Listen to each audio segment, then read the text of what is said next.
তো চলো, Lok Sabha election 2024-এর result already আমরা সবাই মোটামুটি জানি। কিন্তু আমরা দেখে নিই যে এই লোকসভা ইলেকশনের পর কোন পার্টি আলটিমেটলি গভর্নমেন্ট তৈরি করবে, ঠিক আছে, বা কোন পার্টি গভর্নমেন্ট তৈরি করতে পারবে না, সেই সম্পর্কে আমরা ডিটেলস আমরা আজকে আলোচনা করব। তো চলো, বেসিক্যালি 2024-এর যে লোকসভা ইলেকশন ছিল, এটাকে মেনলি বলা হয়েছে এনডিএ ভার্সাস ইন্ডিয়া, রাইট? তো দেখো, যে নতুন যেটা অ্যালায়েন্স তৈরি হয়েছে ইন্ডিয়া, জাস্ট এনডিএ এর আগে একটা আই এবং শেষে একটা আই অ্যাড করে একটা সুন্দর একটা অ্যালায়েন্স তৈরি করা হয়েছে, রাইট? ইন্ডিয়া। তো আমরা চলো একটা দেখে নিই যে ইন্ডিয়া মানে কি আর এনডিএ বা মানে কি। তো প্রথমে হচ্ছে এনডিএ মানে হচ্ছে ন্যাশনাল ডেমোক্রেটিক অ্যালায়েন্স, ঠিক আছে? অ্যালায়েন্স মানে আমরা সবাই জানি একটা জোট। তো বেসিক্যালি অনেকগুলো পার্টি একসাথে মিলে যখন একটা টিম তৈরি করে, ঠিক আছে, যে প্রত্যেকটা পার্টি বলবে হ্যাঁ ভাই চলো আমরা তোমার পিছনে আছি, সাপোর্টে আছি, তো তখন একটা অ্যালায়েন্স তৈরি হয় সেইভাবে। ঠিক সেই রকম India, Indian national developmental inclusive alliance. বেশ সুন্দর নামটা না? অ্যাকচুয়ালি দেখো, এই যে ইন্ডিয়া যে নামটা তৈরি হয়েছে এটা কিন্তু প্রথমে যে ইন্ডিয়ান ন্যাশনাল ডেভেলপমেন্ট অ্যাক্সিডেন্টালি তোমার ইন্ডিয়া নামটা তৈরি হয়ে গেছে, অ্যালায়েন্সটার নাম সেটা নয়, অ্যাকচুয়ালি ভাবেই তৈরি করা হয়েছে, যে অ্যাব্রিভিয়েশনটা যেটা হয়েছে না, অ্যাকচুয়ালি এভাবেই তৈরি করা হয়েছে। কারণ একটা যখনই কোনো কিছু একটা অ্যালায়েন্সের নাম যখন একটা দেশের নামের সঙ্গে জুড়ে যায়, মানুষের একটা ইমোশন অলরেডি ঢুকে যায়। তো সেক্ষেত্রে নামটাকে এভাবেই তৈরি করা হয়েছে যে Indian national developmental inclusive alliance, এটা কিনা অ্যাব্রিভিয়েশন হবে ইন্ডিয়া। এনিওয়ে, তো আমরা দেখে নিই যে এনডি এর টোটাল কতগুলো পার্টি রয়েছে। তো বেসিক্যালি ইন্ডিয়াতে টোটাল 28 পার্টি রয়েছে, আর তোমার ইন্ডিয়া যে পার্টি অ্যালায়েন্সটা রয়েছে সেখানে তোমার টোটাল 37 পার্টি রয়েছে। তো এনডিএ এর মেনলি লিডিং যে পার্টিটা রয়েছে সেটা হচ্ছে বিজেপি। তো এনডিএ কে লিড করে কে? বিজেপি। আর ইন্ডিয়ার মেন যে লিড করছে সেটা হচ্ছে কংগ্রেস, ইন্ডিয়ান ন্যাশনাল কংগ্রেস। ওকে, তো চলো এবার আমরা দেখে নিই যে এত তোমার অ্যালায়েন্স তৈরি করা দরকার কি আছে, ঠিক আছে? বা আমাদের এই এত পার্টি মিলে যে অ্যালায়েন্স তৈরি করেছে, সত্যি কি আমাদের দেশে এতগুলো পার্টি রয়েছে, বা যদি থাকে কতগুলো পার্টি রয়েছে, সে সব সম্পর্কে আমরা একটু দেখে নিই। তো বেসিক্যালি আমাদের ভারতে টোটাল 2800-র কাছাকাছি পার্টি রয়েছে, ঠিক আছে? তার মধ্যে আমাদের ন্যাশনাল লেভেলে 6টা পার্টি রয়েছে, স্টেট লেভেলে 57টা পার্টি, আর 2764টা পার্টি রয়েছে, যেখানে ছোটখাটো পার্টি রয়েছে যেটা তোমার না ন্যাশনাল লেভেল না স্টেট লেভেলে, ঠিক আছে? লোকজন অথচ সব পার্টির নাম জানেই না, কিন্তু আছে মোটামুটি 2800-র কাছাকাছি পার্টি রয়েছে। তো বেসিক্যালি ন্যাশনাল লেভেলে যে পার্টিগুলো রয়েছে সেগুলোর মধ্যে আমরা যেগুলো জানি সেগুলো হচ্ছে আম আদমি পার্টি জানি, বহুজন সমাজ পার্টি, বিজেপি, ঠিক আছে, কংগ্রেস, এই সমস্ত পার্টিগুলো 6টা পার্টি রয়েছে, এগুলোর নাম আমরা সাধারণত শুনে থাকি কারণ এগুলো হচ্ছে ন্যাশনাল লেভেল পার্টি। তারপরে তোমার রিজিয়নাল পার্টির মধ্যে রয়েছে তোমার সিপিআইএম রয়েছে, অল ইন্ডিয়া তৃণমূল কংগ্রেস রয়েছে, জনতা দল রয়েছে, ঠিক আছে? তো এরকম অনেক রকম পার্টি রয়েছে। আচ্ছা, এখানে অনেকে দেখে হয়তো কনফিউজড হবে যে ন্যাশনাল লেভেল পার্টির মধ্যে সিপিআইএম আছে, আবার তোমার স্টেট লেভেল পার্টির মধ্যে সিপিআইএম আছে, তাহলে কি প্রিন্টিং এ ভুল হয়েছে? না, প্রিন্টিং এ ভুল হয়নি। অ্যাকচুয়ালি প্রথমটা দেখো, Marxist communist party of India, যেটা হচ্ছে কিনা মার্কসিস্ট, আর একটা রয়েছে communist party of India, normal communist party of India, ঠিক আছে? তো দুটোর মধ্যে ডিফারেন্স রয়েছে। এনিওয়ে, আমাদের দেশে দেখো, যত আমাদের দেশকে তোমার বহু জাতির লোক রয়েছে, বহু বর্ণের লোক রয়েছে। তো আস্তে আস্তে কি হয়ে গেছে, তোমার ছোট ছোট গ্রুপে ভাগ হয়ে গেছে, ঠিক আছে? কোনো একটা লিডার হয়তো দেখা গেল, কোনো একটা কথার কথা এক্সাম্পল হচ্ছে কিছু লোকের মাথায় টাক রয়েছে, ঠিক আছে? তো যত টাক মাথার লোক রয়েছে প্রত্যেকটা লোক মাথায় টাক মাথাকে নিয়ে বলে চলো আমরা একটা পার্টি বানাবো, যেটা হবে তোমার টাক পার্টি, ঠিক আছে? তো এইরকম ভাবে ছোট ছোট পার্টিগুলো তৈরি হয়। কারো কারো দেখা গেল হয়তো তোমার কি বলবো, হাতের নখ ফোক বড় হয়ে যাচ্ছে, তো চলো আমরা একটা যাদের হাতের নখ বড় তাদেরকে নিয়ে একটা পার্টি তৈরি করবো। এইভাবে করতে করতে না ভারতবর্ষে 2800টা টোটাল পার্টি হয়ে গেছে। তো বেসিক্যালি এই পার্টিগুলো কিছুই না, যত বিভিন্ন রকমের জাতি রয়েছে, যত রকমের রয়েছে তোমার কাস্ট রয়েছে, সেই সমস্ত মানুষগুলোকে এক একটা করে নিয়ে গ্রুপ গ্রুপ করে তোমার বিভিন্ন রকমের পার্টি হয়ে যাচ্ছে। তো এই পার্টির এতগুলো মানে ছোট ছোট যখন পার্টি হয়েছে, তার প্রবলেমটা কি হচ্ছে? তার প্রবলেম হচ্ছে আমাদের ভারতবর্ষে যখন সেন্ট্রালি যখন গভর্নমেন্ট তৈরি হয়, আমাদের নিয়ম রয়েছে যে গভর্নমেন্ট তৈরি করার জন্য একটা ম্যাজিক নাম্বার লাগে, মানে 272টা সিট লাগে। কিন্তু এই ছোট ছোট ছোট এত পার্টি হয়ে গেছে যে পার্টিগুলোর ক্ষমতা নেই কিন্তু একা একা 272টা সিটকে অ্যাচিভ করা, ঠিক আছে? তো তার জন্যই কি করছে আলটিমেটলি, বিভিন্ন রকম পার্টিগুলো একসাথে মিলে অ্যালায়েন্স তৈরি করছে আলটিমেটলি, এবং সেই অ্যালায়েন্স করার পর তারা কোনো রকমের 272টা সিট টেনে টেনে রিচ করছে এবং তারা সরকার বানাচ্ছে, যেটাকে বলা হয় তোমার কোয়ালিশন গভর্নমেন্ট বলা হয়। এনিওয়ে, তো আমরা প্রথমে দেখে নিই যে এনডিএ। এনডিএ বেসিক্যালি 1998-এ তোমার প্রথম এস্টাবলিশড হয়েছিল, ঠিক আছে? এবং এই পার্টির বেসিক্যালি যে সমস্ত মেন লিডার তো আমরা জানি বিজেপি, তাছাড়া রয়েছে তোমার ন্যাশনাল পিপলস পার্টি রয়েছে, ঠিক আছে, অল ইন্ডিয়া এনআর কংগ্রেস রয়েছে, আপনা দল রয়েছে, এরকম বহু পার্টি রয়েছে যেগুলো কিনা তোমার এনডিএ এর মধ্যে সাপোর্টিভ দল রয়েছে, কিন্তু মেন যে তোমার লিডার সে হচ্ছে তোমার বিজেপি। এবার গল্প হচ্ছে যে এবার আমরা দেখে নিই চলো ইন্ডিয়ার মধ্যে কারা কারা রয়েছে। ইন্ডিয়ার মধ্যে যে পার্টিটা রয়েছে সেটার এস্টাবলিশমেন্ট হয়েছিল 2023 সালে 18 জুলাই। এর মধ্যে রয়েছে তোমার সিপিআইএম রয়েছে, তোমার আম আদমি পার্টি রয়েছে, কেজরিওয়ালজি রয়েছে, ন্যাশনাল কংগ্রেস রয়েছে, ঠিক আছে? শিবসেনার পার্টি রয়েছে। তো এই সমস্ত পার্টিগুলোকে নিয়ে তোমার ইন্ডিয়া তৈরি করেছে। ইন্ডিয়া যে তোমার অ্যালায়েন্সটা সেটা তৈরি হয়েছে 2023-এ। তো কথা হচ্ছে যে ইন্ডিয়া 2023-এ তৈরি হয়েছে, মানে পার্টি, নট দেশের কথা বলছি, পার্টির কথা বলছি। তো এটা এর আগে কি আর কোনো পার্টি ছিল না, বা হঠাৎ করেই কি ইন্ডিয়া তৈরি হয়ে গেল? এর কোনো ব্যাকগ্রাউন্ড ইতিহাস রয়েছে? চলো এটা আমরা একটুখানি দেখে নিই। তো আমরা যদি একটুখানি পিছনের দিকে যাবো তাহলে দেখতে পাবো যে ইন্ডিয়া পার্টির মধ্যে যে সমস্ত, ইন্ডিয়া অ্যালায়েন্সের মধ্যে যে সমস্ত পার্টিগুলো রয়েছে, সেই পার্টিগুলো অ্যাকচুয়ালি ইউপিএ বলে আগে একটা অ্যালায়েন্স ছিল, যেটাকে বলা হতো ইউনাইটেড প্রভিন্সিয়াল অ্যালায়েন্স। আগে ছিল 2004 সালে বেসিক্যালি এটা এস্টাবলিশ হয়েছিল। তো তারাই কিন্তু আবার নতুন করে তোমার ইন্ডিয়াকে তৈরি করেছে। কেন তৈরি করা হয়েছে? কারণ এরা দেখেছে যে আলটিমেটলি তোমার যতবারই তোমার পরপর দুবার, আমরা যদি দেখি পরপর দুবার এনডিএ গভর্নমেন্ট তৈরি হয়েছে, রাইট? 2019-এর ছিল এনডিএ গভর্নমেন্ট, তার আগেও তোমার যে তোমার 2014-তে সেখানেও তোমার এনডিএ গভর্নমেন্ট ছিল। তো কোনো মতে এনডিএ গভর্নমেন্টকে সরানো যাচ্ছিল না। ইউপিএ যে সমস্ত পার্টির লোক মানে তোমার ছিল, লোকজনের বিশ্বাস হয়তো উঠে গেছিল কাইন্ড অফ। তো সেই জন্য তারা প্ল্যান করলো কি চলো এমন একটা কিছু বানাই যেটা কিনা পুরো দেশের মানুষের সাথে ইমোশনালি একটা কানেক্টেড করা যাবে, এবং হ্যাঁ তোমার এনডিএ যেটা রয়েছে তাকে যদি টক্কর দেওয়া যায়। তো সেই জন্যই কিন্তু ইন্ডিয়াকে তৈরি করা হলো, এবং যে ইউপিএ যে মেন যে পুরনো অ্যালায়েন্স ছিল সেটা তোমার 2023 সালে সেটাকে তোমার ডিসলভ করে দেওয়া হয়, এবং তোমার ইন্ডিয়া নতুন অ্যালায়েন্সটা তৈরি করা হয়। তো কথা হচ্ছে যে এই সমস্ত তোমার অ্যালায়েন্স করার পরে তো যে সমস্ত গভর্নমেন্ট গুলো তৈরি হবে সেটা তোমার আনস্টেবল হয়। কেন আনস্টেবল হয় সেটা আমরা পরে ডিসকাস করবো। তো প্রথমে আমরা একটুখানি রেজাল্ট দেখে নিই ভোটে। তো 2024 সালে যে লোকসভা ইলেকশনে তার রেজাল্ট হতে সবচেয়ে বেশি ভোট পেয়েছে তোমার বিজেপি, ভারতীয় জনতা পার্টি, যেটা কিনা বর্তমানে তোমার রুলিং গভর্নমেন্ট ছিল। 2019 তোমার 19 এবং 2014-তে মেনলি যে তোমার রুলিং পার্টি ছিল সেটা হচ্ছে ভারতীয় জনতা পার্টি, এবং তারাই সবচেয়ে বেশি পরিমাণ সিট পেয়েছে। তারপরে সেকেন্ড লার্জেস্ট সিট পেয়েছে কে তোমার Congress 99, Samajwadi party 37, all India Trinamool Congress 29। তো এরকম বিভিন্ন রকম সিট পেয়েছে। তো আমরা দেখতে পাচ্ছি এখান থেকে যে কোনো পার্টি কিন্তু যে ম্যাজিক নাম্বার 272 ক্রস করতে পারেনি, তাহলে কোনো পার্টির পক্ষেই কিন্তু গভর্নমেন্ট তৈরি করা সম্ভব নয়, কারণ 272টা সিট না যাওয়া পর্যন্ত কেউ কিন্তু গভর্নমেন্ট তৈরি করতে পারবে না। তাহলে সলিউশন কি? সলিউশন একমাত্র সেই অ্যালায়েন্স, যাদের যে অ্যালায়েন্স রয়েছে সেই অ্যালায়েন্স।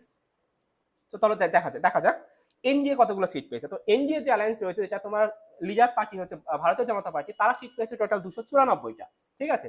অন্যদিকে তোমার যে ইন্ডিয়া যে নতুন অ্যালায়েন্স, তারা সিট পেয়েছে 232টা। তো তাহলে আমরা বুঝতেই পারছি যে বেসিক্যালি এনডিএ তোমার 294টা যখনই পেয়েছে, তাহলে হ্যাঁ এনডিএ কিন্তু গভর্নমেন্ট তৈরি করতে পারে, রাইট? আপাত দৃষ্টিতে দেখে এটাই মনে হচ্ছে যে এনডিএ গভর্নমেন্ট তৈরি করতে পারে।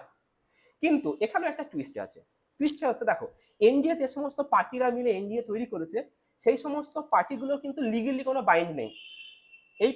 এই এনডিএ পার্টির মধ্যে যে সমস্ত ছোট ছোট পার্টিগুলো কিছু কিছু অল্প পরিমাণ কিছু সিট পেয়েছে, তারা যদি কোনো কারণে এনডিএ ছেড়ে গিয়ে তোমার ইন্ডিয়া যে নতুন তোমার অ্যালায়েন্স তৈরি হচ্ছে সেই অ্যালায়েন্সে কি যোগ দিয়ে দেয়, তাহলে কিন্তু বিজেপি টোটাল পড়ে লোকে মেন মেজর পার্টি হচ্ছে বিজেপি, তারা 240টা সিট থেকে অনেক 240টা সিট নিজের রয়েছে, বাকি কারা রয়েছে? সমস্ত আলাদা আলাদা যে সমস্ত পার্টিগুলো রয়েছে তাদের। তো সেই সমস্ত পার্টিগুলো যদি ইন্ডিয়াতে গিয়ে জয়েন করে, ইন্ডিয়া নতুন অ্যালায়েন্সে যদি জয়েন করে যায়, তাহলে কিন্তু তোমার ইন্ডিয়া তোমার বিজেপির যে সিট সংখ্যা সেটা কমে যাবে, তাহলে কিন্তু বিজেপি আর কিন্তু গভর্নমেন্ট তৈরি করতে পারবে না। অবভিয়াসলি উল্টোটাও হতে পারে যে হ্যাঁ ইন্ডিয়াতে তোমার রয়েছে সেখান থেকেও লোকজন কিন্তু ইন্ডিয়াতে জয়েন করতে পারে। কিন্তু কেসটা কি হয় জানো তো? কেসটা হচ্ছে যে যখন পাওয়ারে থাকে অন্য লোকরা চেষ্টা করে তাকে পাওয়ার থেকে হাঁটিয়ে নিজেরা পাওয়ারে যাবো, ঠিক আছে? এটা অ্যাকচুয়ালি তোমার কমন টেন্ডেন্সি। তো সেই জন্যই কিন্তু মেন যে এখন যে নিউজে যেটা দেখা যাচ্ছে যে হ্যাঁ ইন্ডিয়া গভর্নমেন্ট তৈরি করবে, বা তৈরি করলে কিভাবে তৈরি করবে, আর ইন্ডিয়ার গভর্নমেন্ট তৈরি করার চান্স কতটা রয়েছে, সেই জন্য কিন্তু এতটা ডিসকাশন রয়েছে। কারণ there is a high chance যে হ্যাঁ যে সমস্ত ছোট ছোট পার্টিগুলো এনডিএ-কে সাপোর্ট করছিল, হ্যাঁ বন্ধু আমি পাশে আছি, তারা হতেই পারে যে তোমার পাশে না থেকে দূরে চলে যেতে পারে। তো সেইখানে একটা প্রবলেম রয়েছে। এনিওয়ে, আমরা ধরেই নিলাম যে হ্যাঁ এনডিএ যদি গভর্নমেন্ট তৈরি করে, সাপোর্টের যারা তোমার সাপোর্টে রয়েছে তারা যদি সাপোর্টে থাকে, এবং এনডিএ যদি গভর্নমেন্ট তৈরি করে, তো যে গভর্নমেন্ট তৈরি হবে সেটাকে বলা হয় মিলাভগত গভর্নমেন্ট, মানে সবাই মিলে একসাথে মিলে গভর্নমেন্ট তৈরি করছে। তো সেই মিলাভগত গভর্নমেন্ট কিন্তু কিছুটা আনস্টেবিলিটি হয়। কেন আনস্টেবিলিটি হয় সেটা আমরা ডিসকাস করছি একটু বাদেই। এনিওয়ে, তো আমাদের যে ম্যাজিক নাম্বারটা বলছিলাম 272, সেটা আমরা দেখে নিই যে ম্যাজিক নাম্বারটা অ্যাকচুয়ালি 272 কি করে এসেছে। এটা কি হঠাৎ করে 272 এমনি এমনি বলা হয়, না এর পিছনে কোনো রকম কারণ আছে, সেটা আমরা দেখে নেবো। তো বেসিক্যালি আমাদের লোকসভাতে টোটাল সিট সংখ্যা হচ্ছে 543টা। তো 543কে যদি 2 দিয়ে ভাগ করা হয়, মানে মেজরিটি আনার জন্য, তো সেক্ষেত্রে হবে 271.5, মানে হচ্ছে প্রায় 272। এই 272 এই নাম্বারটাই কিন্তু অ্যাকচুয়ালি বলা হয় ম্যাজিক নাম্বার। তো যে পার্টি বা যে অ্যালায়েন্স 272টা পেয়ে যাবে সেই কিন্তু গভর্নমেন্ট তৈরি করবে, ঠিক আছে?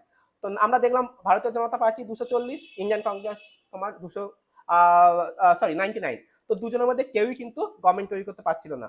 তৈরি যদি করতে হয় তাহলে অ্যালায়েন্স নিয়ে তৈরি হবে, মানে মিলাভগত গভর্নমেন্ট তৈরি হবে। এনিওয়ে, তো মিলাভগত যে গভর্নমেন্ট তৈরি হবে সেই গভর্নমেন্টটা কি হবে? সবসময় আনস্টেবল গভর্নমেন্ট হবে। তার কারণ কি? তার কারণ হচ্ছে যে সমস্ত পার্টিগুলো এই গভর্নমেন্ট তৈরি করবে তারা হতেই পারে যে যে কোনো মুহূর্তে বলবে যে এরকম ব্যাপার, তাদের যদি নিজেদের স্বার্থ সিদ্ধি না হয় বা কোনো রকম নিজেদের মধ্যে ঝামেলা হয়ে গেল, চল ভাই চললাম, আমি তোকে সাপোর্ট দেবো না, চলে গেলাম। তো যখনই কেউ সাপোর্ট বেড়ে চলে যাবে তখনই তোমার 273 বা 272 থেকে সিট সংখ্যা কমে যাবে এবং গভর্নমেন্ট সাথে সাথে তোমার পড়ে যাবে। এনিওয়ে, তো এই জন্যই কিনা গভর্নমেন্টকে যা কিছু করতে হবে সবারই মন জয় করে কিন্তু কাজ করতে হবে, ঠিক আছে? যেই যেই প্রধানমন্ত্রী হোক বা যে সমস্ত মিনিস্ট্রিয়াল পদগুলো হোক। হ্যাঁ, আবার এখানে একটা গল্প রয়েছে, যে সমস্ত পার্টিরা সাপোর্ট দেবে সেই সমস্ত সাপোর্টিভ পার্টিরা দেখা গেল হচ্ছে তোমার কম সিট পেয়েও তারা বড় বড় পদগুলো পেতে চাইবে, মিনিস্ট্রিয়াল পদগুলো। যদি না পাই তখন ভয় থাকবে, ভাই না দিলেই চললাম। তো সবসময় গভর্নমেন্ট একটা ভয়ে ভয়ে থাকতে হবে, গভর্নমেন্টকে একটা একটা স্টেবিলিটি থাকবে না যখনই মেজরিটি না থাকবে। উদাহরণস্বরূপ আমরা দেখতেই পাই যে অটল বিহারী বাজপেয়ী যে গভর্নমেন্ট 1996-এ মাত্র 13 দিনের মাথায় পড়ে গেছিল। যে সমস্ত দল তাকে সাপোর্ট করেছিল তোমার, তারা কিন্তু ছেড়ে বেরিয়ে এসেছিল এবং তোমার অটল বিহারী বাজপেয়ীকে তোমার প্রধানমন্ত্রী থেকে তার পদত্যাগ করতে 13 দিনের মাথায়, কারণ কি সাপোর্ট ছিল। এনিওয়ে, তো যাই হোক, আনস্টেবল গভর্নমেন্ট তো তৈরি হলো। আনস্টেবল গভর্নমেন্ট তৈরি হওয়ার ফলে আমাদের প্রবলেম কি কি হবে? তো সবচেয়ে যেটা প্রবলেম হবে সেটা হচ্ছে তোমার ইকোনমিক্যালি ডাউন হবে। তার কারণ হচ্ছে দেখো, যখনই যে গভর্নমেন্ট থাকে সেই গভর্নমেন্টে কিন্তু যে সমস্ত তোমার কিছু ফেভারিট লোক থাকে, রাইট? যে কোনো ফেভারিট লোক বলতে আমরা বোঝাতে চাইছি যে বেশি মনে ইন্ডাস্ট্রিয়ালিস্টরা, যারা কিন্তু অ্যাকচুয়ালি তোমার দেশের ইনফ্রাস্ট্রাকচার বা মেনলি তারা ইকোনমিতে হেল্প করে তারা, ঠিক আছে? তো যখনই গভর্নমেন্ট চেঞ্জ হবে তখন সেই সমস্ত লোকগুলো চেঞ্জ হবে।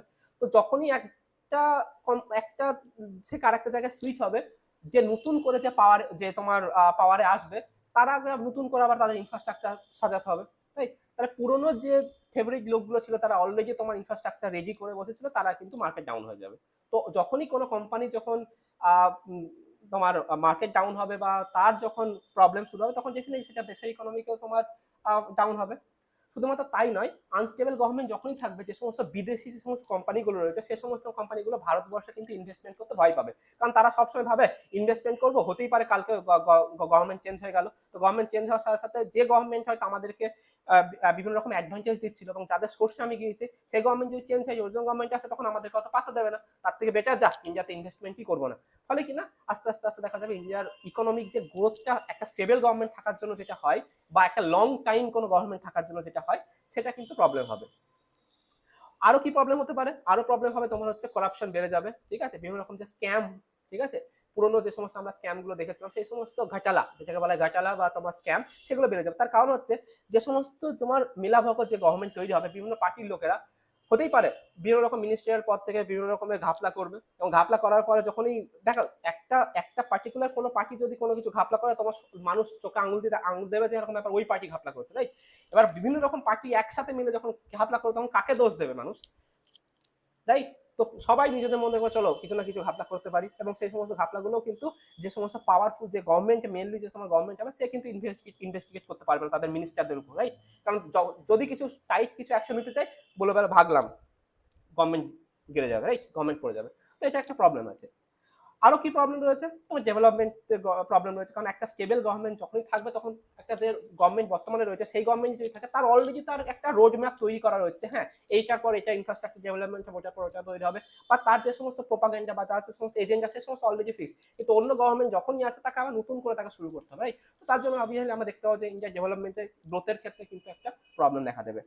সবচেয়ে যেটা ইম্পর্টেন্ট জিনিস, সেটা হচ্ছে আমাদের ডিপ্লোমেসিতে প্রবলেম দেখা দেবে। তার কারণ হচ্ছে দেখো, যখনই কোনো দেশের গভর্নমেন্ট রয়েছে, বর্তমান যে প্রাইম মিনিস্টার রয়েছে, তার সাথে যে সমস্ত দেশের তোমার একটা বিভিন্ন রকম দেশের যে একটা ডিপ্লোমেটিক রিলেশনশিপ রয়েছে, হতেই পারে যদি অন্য কোনো গভর্নমেন্ট আসে, অন্য কোনো যদি প্রাইম মিনিস্টার হয়, সেক্ষেত্রে তাদের সাথে কিন্তু রিলেশনশিপ কিন্তু চেঞ্জ হয়ে যাবে, ঠিক আছে? কারণ প্রত্যেকের কিন্তু ফেভারিট পার্সন কিন্তু আলাদা আলাদা হয়, ঠিক আছে?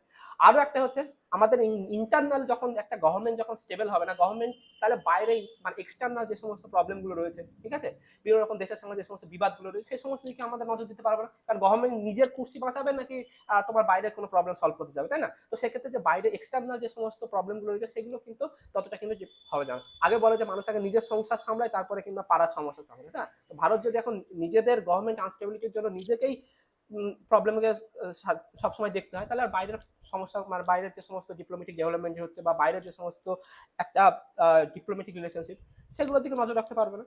তো এটাই হচ্ছে প্রবলেম, যে যদি কোনো মিলাভগত গভর্নমেন্ট তৈরি হয় বা কোলিশন গভর্নমেন্ট যখনই তৈরি হবে, তার এই সমস্ত ডিসঅ্যাডভান্টেজ রয়েছে। এনিওয়ে, আজকে তো তোমরা দেখা যাক, দু একদিনের মধ্যেই হয়তো নতুন গভর্নমেন্ট তৈরি হবে এবং গভর্নমেন্ট মেজরিটি আসবে। যদি এনডিএ মেজরিটি পায় তো ডেফিনেটলি প্রাইম মিনিস্টার, বর্তমান যে প্রাইম মিনিস্টার আছে সেই হয়তো প্রাইম মিনিস্টার হবে, বা যদি না পাই কে আসবে সেটা আমরা দেখতে পাবো। আজকে এই পর্যন্তই, ধন্যবাদ।